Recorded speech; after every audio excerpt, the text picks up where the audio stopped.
ప్రపంచంలోనే అతిపెద్ద ప్రజాస్వామ్యం కలిగినటువంటి భారతదేశంలో ఈరోజు 4వ విడతలో ఆంధ్రప్రదేశ్ రాష్ట్రానికి సంబంధించినటువంటి పార్లమెంటు అసెంబ్లీ ఎన్నికలు జరుగుతున్నటువంటి తరుణంలో రాష్ట్రంలో ఉన్నటువంటి 4 కోట్ల మంది ప్రజలు కూడా ఓటు హక్కు వినియోగించుకోవాల్సినటువంటి అవసరం బాధ్యత ప్రతి ఒక్కరి మీద ఉందని చెప్పి సందర్భంగా తెలియజేసుకుంటూ ముఖ్యంగా ఈరోజు గాజువాక నియోజకవర్గంలో నా సొంత గ్రామం అయినటువంటి మింది గ్రామంలో నా ఓటు హక్కును కూడా వినియోగించుకోవడం జరిగింది. తప్పకుండా రానటువంటి కాలంలో మరింత ప్రజాస్వామ్యాన్ని మనం కీర్తించేటువంటి విధంగా వర్ధిల్లేటువంటి విధంగా ఈ అవకాశాన్ని ఈ హక్కుని వినియోగించుకోవాల్సినటువంటి బాధ్యత ప్రతి ఒక్కరి మీద ఉందని చెప్పి కూడా తెలియజేస్తూ అలాగే గడిచినటువంటి 5 సంవత్సరాలుగా జగన్మోహన్ రెడ్డి గారి నేతృత్వంలో చేసినటువంటి అభివృద్ధి సంక్షేమ పాలనకి తప్పకుండా ప్రజలు ఆశీర్వదిస్తారనేటువంటి నమ్మకం. అందుకనే ఈరోజు ఉదయాన్నే 7 గంటల నుంచి పెద్ద ఎత్తున ప్రజలు కూడా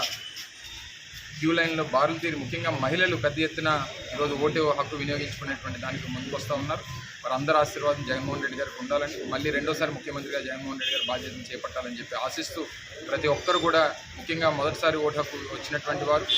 ఓటు ఉన్నటువంటి ప్రతి ఒక్కరూ వారి హక్కుని వినియోగించుకోవాల్సిందిగా మరొకసారి మీ ద్వారా వాళ్ళందరినీ కూడా అప్పీల్ చేస్తారు.